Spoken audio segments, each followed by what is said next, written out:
Halo, selamat datang di Speaking Podcast. Sebuah ruang cerita yang mengajak kita membuka setiap lembar kehidupan, membaca perjalanan, perjuangan dan pelajaran dari kisah-kisah yang menginspirasi. Di sini, setiap pengalaman memiliki makna. Setiap tantangan menyimpan hikmah dan setiap perjalanan hidup dapat menjadi pelajaran berharga bagi kita semua. Bersama kami, saya sebagai host pertama Magri Yuri, Saya sebagai host kedua Kalispo Adi. dan teman-teman di belakang layar. Halo. Halo. Mari kita telusuri kisah-kisah nyata yang penuh inspirasi. Harapan dan motivasi. Karena terkadang dari cerita orang lain, kita menemukan kekuatan untuk menulis hidup kita sendiri.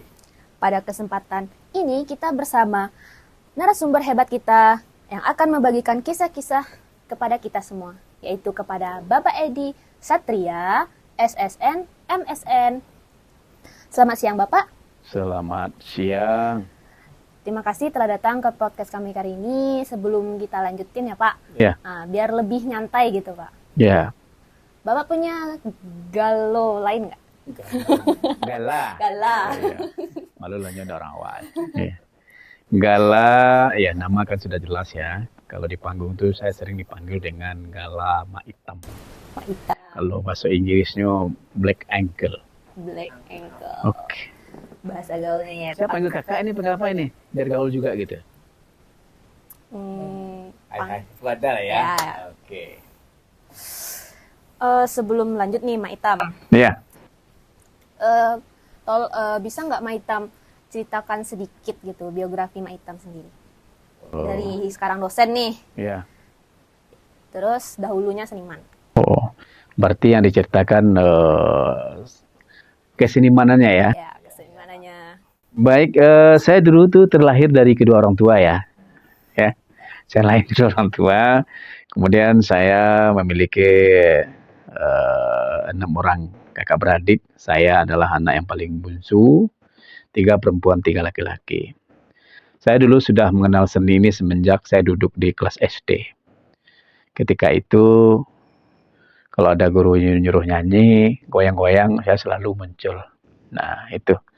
Kemudian saya melanjutkan itu di SMP. Nah, SMP, saya belajar kesenian teater rakyat Minangkabau, yaitu Randai. Nah, disitulah saya mulai belajar bagaimana sih di dalam Randai itu adalah suatu permainan atau kesenian teater tradisional yang di dalamnya ada beberapa unsur. Dan ada unsur tari, unsur nyanyi, dendang, gerak, cerita, tokoh. Dan berdasarkan itu juga saya banyak belajar dari Randai. Kemudian di SMP, kemudian semenjak SMP saya sudah belajar Randai. Bahkan di SMP pertama kali saya pergi ke Jakarta, dibiayai oleh Jakarta, pergi main Randai. Gembira sekali saat itu. Kita tidak memandang dapat duit atau tidak ini. Penting kita pergi ke daerah orang, dan itu sangat luar biasa sekali.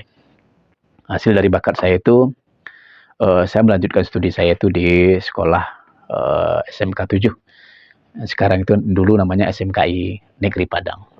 Nah, disitulah setelah 6 bulan saya dapat tugas belajar di PPG Yogyakarta, Pusat Penataran Guru. Semenjak balik dari situ, saya serius menekuni dunia berkesenian. Dan kesenian itu saya teater, tapi juga tari, musik, ya. Kemudian beberapa teater tradisional dan juga beberapa permainan anak negari, termasuk juga silet. Nah, itu. Kata Bapak kan dari SMK 7 nih. Iya. Katanya itu kan ada tiga SMK di sana. Katanya dulu namanya bukan SMK 4, SMK 6, Iya. SMK 7. Iya. Namanya dulu katanya SMSR. Dulu SMSR, ada SMIK, ada SMKI. Nah, dulu kampus bertiga itu sangat banyak peminatnya, bahkan dulu alumninya juga sangat berkualitas dan sudah banyak juga yang bekerja di swasta maupun di pemerintahan. Nah, itu. Jadi mulai dari berkesenian itulah saya ketika sudah tamat di SMKI itu, saya melanjutkan ke isi Padang Panjang. Nah, itu. Apa momen yang Mak dapat gitu selama dalam menjadi seniman?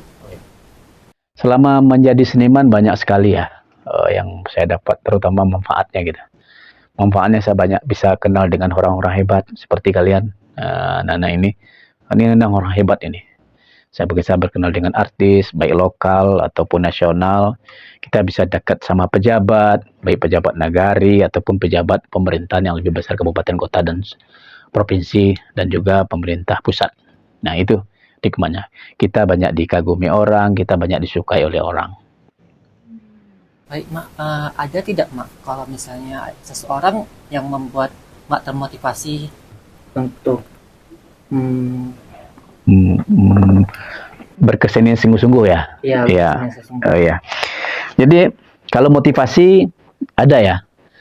Ada dulu, kalau saya ceritakan, ada dulu bako saya itu. Bako saya itu adalah adik dari bapak saya itu. Anak-anaknya itu semuanya sekolahnya di luar negeri, dan itu dibiayai oleh Bapak B.J. Habibie. Ada 2 orang. Nah, ketika itu beliau berucap, nih anak Syahnu nih tidak ada yang jadi orang satupun, madik-madik labu aja. Nah, itu madik-madik labu itu sakit loh, bilang seperti itu. Itu ketika di SMP saya mendengarkan itu. Nah, saya jadikan itu sebuah pegangan bahwa anak Syahnu itu bisa pula menjadi orang besar seperti anak dia gitu. Nah, mulai dari situlah apapun yang saya kerjakan, saya niatkan, ini saya ingin merubah nih keluarga saya dari orang yang biasa saja menjadi orang yang luar biasa, dari orang yang tidak terkenal menjadi orang yang terkenal. Sehingga apapun yang saya lakukan, saya niatkan semoga saya nanti bisa menjadi seorang yang bermanfaat bagi masyarakat. Dan saya bercita-cita juga dulu menjadi seorang ingin menjadi PNS. Itu. Alhamdulillah lah, berkat cita-cita saya itu dan kerja keras, saya bisa seperti ini. Jadi kalau misalnya Mak memang ada cita-cita jadi PNS, jadi seniman ini apa tiba itu? Oh iya. Jadi seniman ini adalah berkesenian ini adalah salah satu faktor penunjang. Ini adalah dasar saya. Jadi dasar saya itu adalah bermain randai. Nah, inilah dasar. Orang selama ini kan sering lupa kacang dengan kulitnya, lupa dengan dasarnya. Saya tidak akan melupakan dasar. Kenapa? Karena dasar saya berandai itu, karya saya berlahir juga dari randai itu sendiri saya kembangkan. Begitu juga ketika saya belum menjadi seorang pegawai negeri atau sebelum menjadi dosen, saya sudah juga banyak mengajar orang, belajar menari, berteater, main randai, untuk bagaimana kesenian tradisional ini terusnya di Sumatera Barat bisa berkembang dan dicintai oleh anak-anak muda. Sekarang kan anak-anak muda itu kan, apalagi generasi Z sekarang ini, ingin belajar sesuatu yang lokal, katanya kuno katanya. Padahal dulu dosen saya ketika saya di S2 pernah berpesan, ketika kamu mengangkat sebuah karya, berangkatlah dari yang lokal. Kamu yakin dan percaya hasilnya nanti global. Nah, mulai dari situlah saya mencoba mengembangkan randai ini, mulai dari randai tradisi, randai kreasi, randai kontemporer, teater berpola randai, teater eksperimental, dan juga itu saya masukkan dengan bumbu-bumbu dari randai tersebut gitu. Kalau teater yang paling Mak suka? Ya, kalau teater lebih suka itu ya teater yang berbentuk realis konvensional. Jadi realis konvensional teater yang bentuk dengan simbol-simbol. Dan itu bentuknya komedi. Jadi setiap karya saya itu selalu dilahirkan oleh komedi. Seperti ketika di album saya yang pertama itu 2004, itu ada Kucing dan Minang. Itu saya bersama Bapak Edi Cotok yang sekarang beliau adalah menjadi idola saya dulu. Begitu juga Bapak almarhum Bapak Salmon. Nah, ketika itu saya melihat beliau manggung di atas panggung. Wah, saya kapan seperti itu ya? Saya ingin seperti itu. Nah, itu salah satu juga memotivasi gitu, menjadi seorang entertain.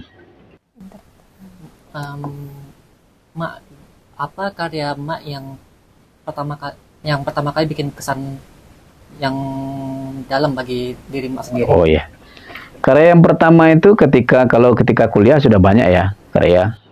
Seperti saya pernah memainkan naskah Baraba, saya juga pernah memainkan Inspektur Jenderal, saya pernah juga menyutradarai Sel, dan juga teater Oedipus Dikolonus, itu teater klasik ya. Saya coba padukan dengan randai.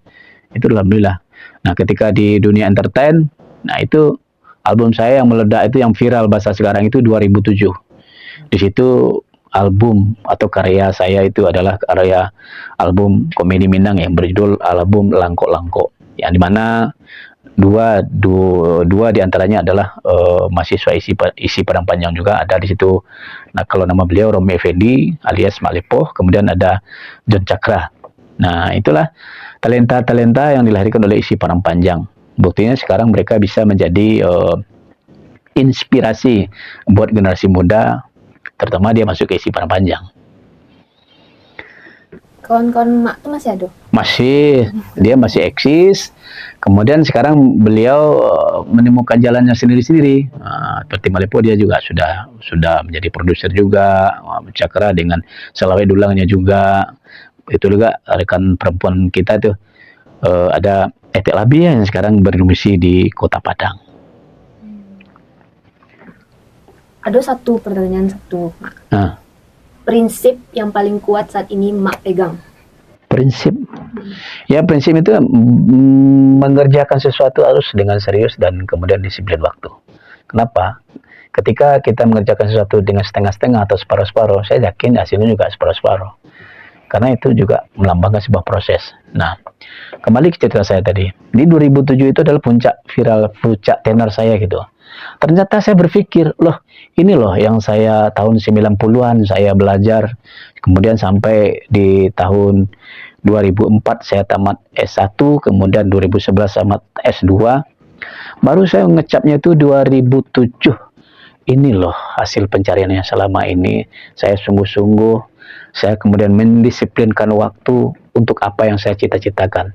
Ada orang dia punya cita tinggi-tinggi, tapi dia tidak disiplin dengan melakukan hal itu gitu.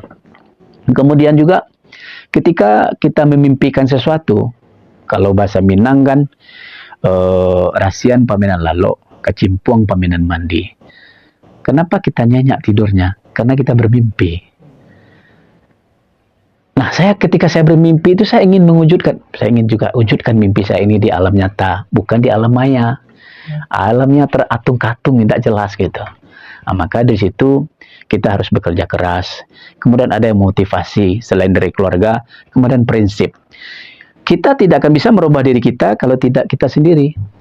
Makanya saya yakin dan percaya ketika saya tidak ditinggalkan 86, saya ditinggalkan oleh ibu saya. Di saat itu memang saya sedang butuh-butuh kasih sayang seorang tua ya ibu ya. Maaf nih Mak, kalau boleh tanya, kira-kira orang tua Mak yang perempuan itu kenapa meninggalnya? Oh ya, beliau udah lama duduk di rantau ya. Saya lebih banyak hidup dengan ayah saya gitu. Kemudian ayah saya sakit, kemudian saya suruh pulang. Nggak sampai sekitar 6 bulan beliau di rumah. Beliau tidak sakit. Beliau meninggal di 86. Kemudian di tahun 94 disusul oleh ayah saya. Saya lebih banyak dibesarkan oleh kakak saya gitu. Jadi saya berpesan ini kepada pemirsa dimanapun berada, termasuk juga Anda, orang tua itu adalah segala-segalanya. Karena walaupun sekarang beliau tidak ada, tapi saya merasakan beliau itu masih ada kok. Apa buktinya? Nah, buktinya itu orang tua saya itu pernah pesan, Edi katanya, besok kalau bapak meninggal, yang meninggal itu dia pegang itu kulit keriputnya itu. Yang meninggal ini, saya tidak pernah meninggal katanya. Makanya ketika saya sekolah di Padang itu, saya cari orang tua. Nah, dapatlah sampai hari ini tempat kos saya itu di Kampung Baru Simpang apa namanya itu, di Cengkeh itu. Saya masih tetap sampai hari ini mereka saya anggap adalah orang tua saya, ibu saya di situ. Makanya saya tidak pernah merasa kesepian. Nah gitu. Jadi sekarang masih ada nggak kira-kira orang tua? Masih. Saya kalau ke Padang nyempatin, kadang kalau ada manggung jauh dari Padang saya tidur di situ. Pak, mana kamar saya? Itu ada kamarnya. Saya dengan anak-anaknya, kadang kalau ada rezeki ya kita berbahasa lah gitu. Dan beliau pun merasa bangga karena di kos itu pada umumnya semuanya sukses. Ada yang sudah jadi PNS, ada juga yang sukses di bidang pertanian, ada yang juga sukses di bidang industri. Dan beliau merasa bangga sekali. Nah, makanya saya tidak pernah kesepian. Jadi Anda jangan ragu hidup di atas dunia ini. Percayakan saja keyakinan dan kerja keras, kedisiplinan waktu. Ada lagi?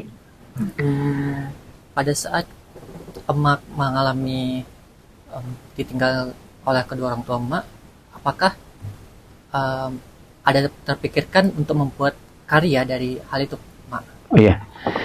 Ya rata-rata ya, seorang pengkarya atau seorang pencipta atau seorang sutradara atau koreografer pasti dipengaruhi latar belakangnya. Saya dulu di S2 saya itu saya ngangkat juga film fiksi ya. Itu judulnya adalah Laka Jodoh.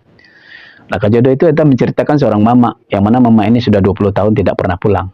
Nah itu terjadi kepada diri saya. Saya punya mama, tapi empamu indah. Artinya mamanya ada ini, pamannya ada. Tapi tidak pernah menunjuk, mengajari, beginilah hidup nak, beginilah hidup kemenakan, kalau dirantau orang seperti ini. Saya tidak pernah ditunjuki seperti itu. Makanya saya itu dulu ketika bapak saya hidup, bapak saya itu kan ada lapau. Saya duduk di lapau, bapak saya itu main domino. Nah ternyata di situ banyak ilmu yang kita dapat. Orang-orang tua dulu kan suka berceritanya di lapau itu. Dan banyak berita yang tersebar di lapau. Ketika itu di lapau itu banyak informasi yang tidak tahu ujungnya, yang tidak tahu pangkalnya, tidak jelas pula penyelesaiannya. Nah, saya belajarnya di situ. Di situ saya banyak belajar katuna nampe, manaki, manata, malaria yang menurun. Kalau sekarang kan sama saja sawah dengan pematang. Tidak ada lagi berbahasa basi. Kadang-kadang lalu dosennya, misalnya dia jurusan DKP, lewat dosen teater atau dosen yang lain. Dia tidak pernah tegur, dia tegur dosennya aja, Pak Rioni. Nah, itu aja mungkin Pedi lalu tidak ada ditegur atau yang lain itu. Kalau dulu kami tidak, atas nama orang tua tetap kami, kalau begitu juga ketika berjalan, Pak, misi Pak, dulu Pak. Seperti itu.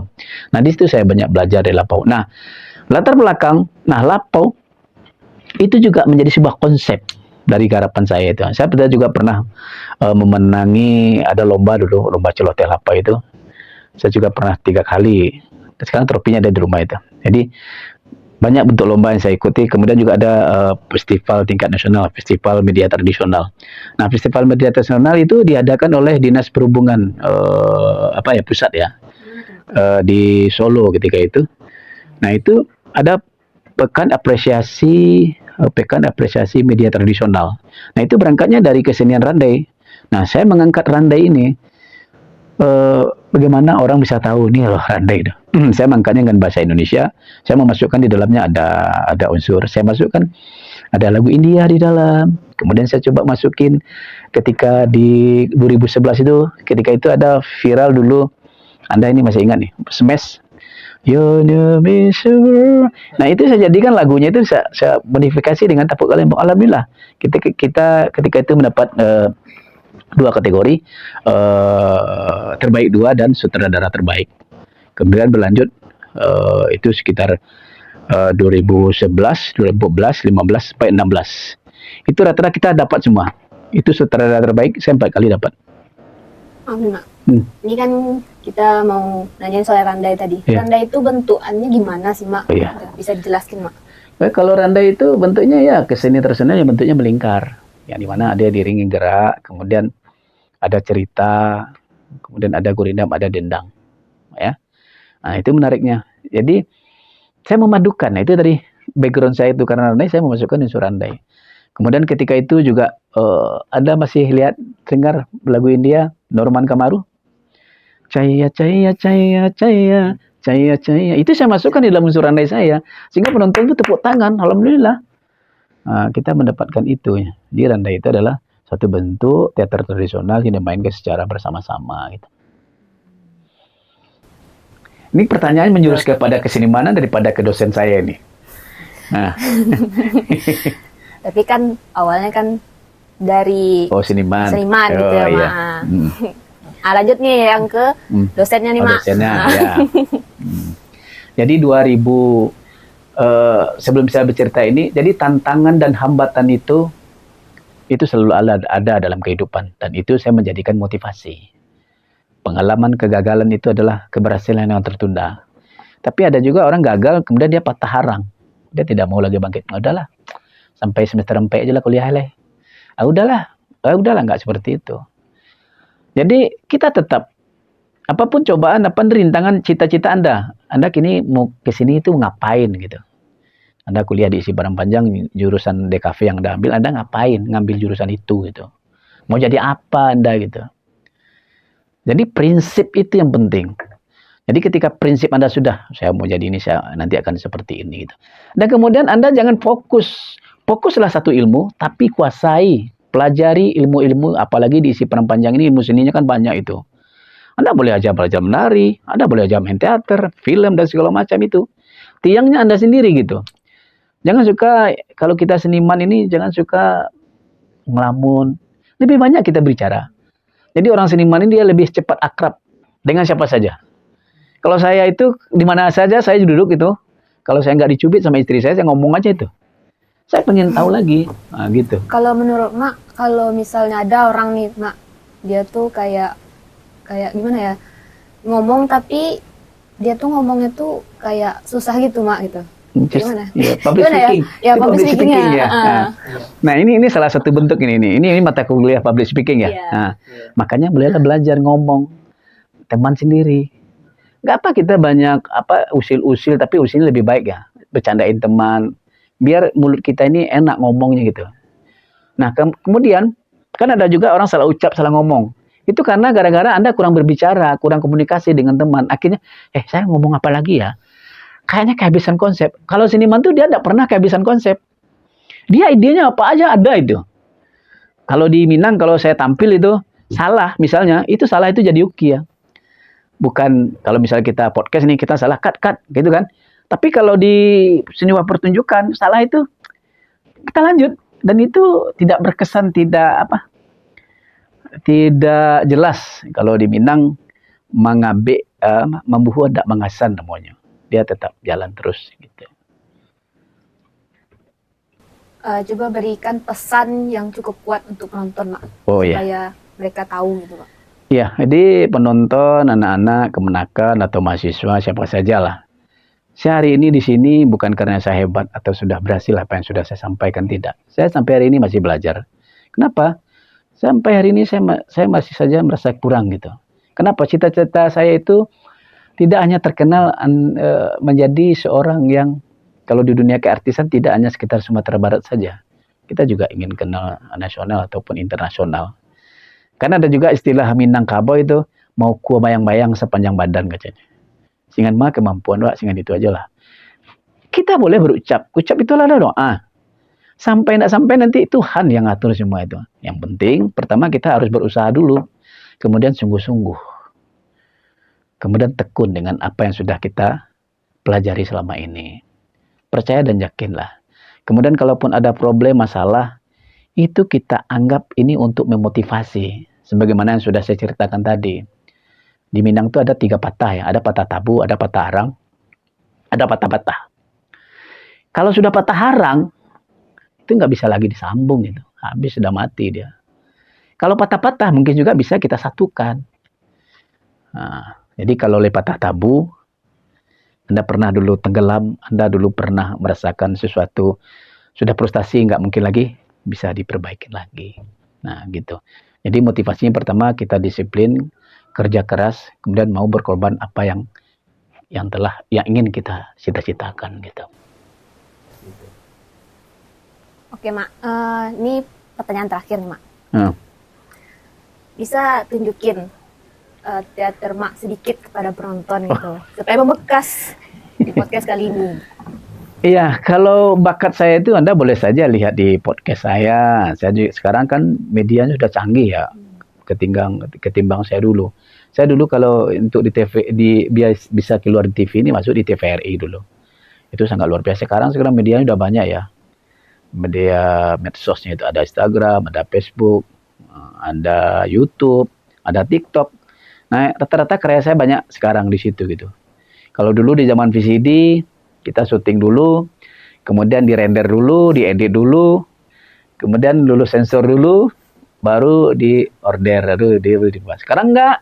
Hari ini kita syuting, hari ini bisa kita publish. Nah, seperti itu. Nah, ini harus nih. Harus dong, Oh, ya baik. Kalau di dunia teater saya pernah dulu, masih keinget, kami apresiasi. Dulu juga di Padang, dulu ketika di SMKI, kita juga apresiasi di Rumah Sakit Gadui itu. Tahu kan?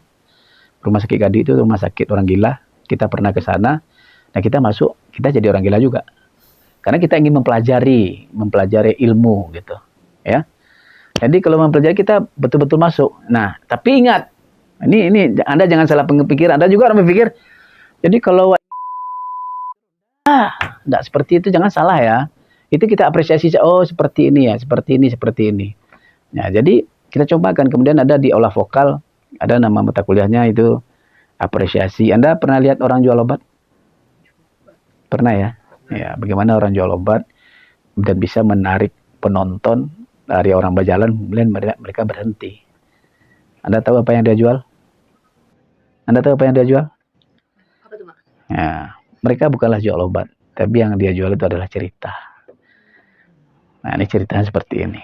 Permisi Pak, permisi Bu. Yang jauh silakan mendekat, yang mendekat tolong merapat, jangan terlalu rapat, nenek bilang berbahaya. Calia! Oh yang ya.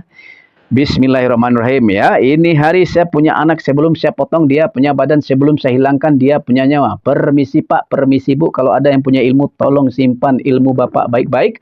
Barang Bapak dengan Bapak, barang saya dengan saya, jangan ganggu saya punya permainan. Calia! Oyong-oyong kelapa mati pucuk dorong-dorong tapi leles berkok dengan naik tiba ni menduanya memanung. Asalkan apa patah maka rambon jo kacang panjang ambo jamin penyakit Bapak akan sembuh. Oh, mau itu din bara sebuah kodin kapatang ambo jua Rp20.000. Dek karano di sigau de kampung ambo jua. Nan nahu indak karuntuh nan tabi yang indak kepaca ambo jua seketek-keteknya Rp10.000. Silakan kalau ada 2-3 orang, silakan ajukan jadi buka suara ya. Oh, bali lapak bali labu ndak ada cari toleh. Ada 3 orang, silakan. Nah, itu contohnya. Baiklah, itu dia kisah narasumber kita hari ini, yaitu Bapak Edi atau panggilannya yang lebih kalem yaitu Mak Itam. Iya. Setiap manusia memiliki cerita yang unik. Ada halaman-halaman yang dipenuhi kebahagiaan, ada pula lembaran ditulis dengan perjuangan dan air mata. Namun, dari setiap kisah, selalu ada pelajaran yang menguatkan dan menginspirasikan. Terima kasih telah membuka lembaran terbuka bersama kami hari ini. Semoga cerita yang telah kita dengarkan tidak hanya menjadi sebuah kisah, tetapi juga menjadi pengingat bahwa setiap tantangan dapat diubah menjadi kekuatan. Dan setiap langkah kecil tetap berarti dalam perjalanan hidup. Apapun yang sedang Anda hadapi saat ini, teruslah melangkah dan percayalah bahwa setiap lembar kehidupan Anda sedang membentuk cerita yang berharga. Kami, Magri Yuri dan Kalis Wadi dan teman-teman di balik layar, mohon maaf undur diri. Terima kasih untuk Maitam atau Bapak Edi yang telah hadir saat ini. Karena setiap hidup adalah cerita yang berharga. Teruslah menulis kisah terbaik versi dirimu dan cerita kita belajar memahami hidup. Terima kasih. Sampai jumpa di lembar berikutnya.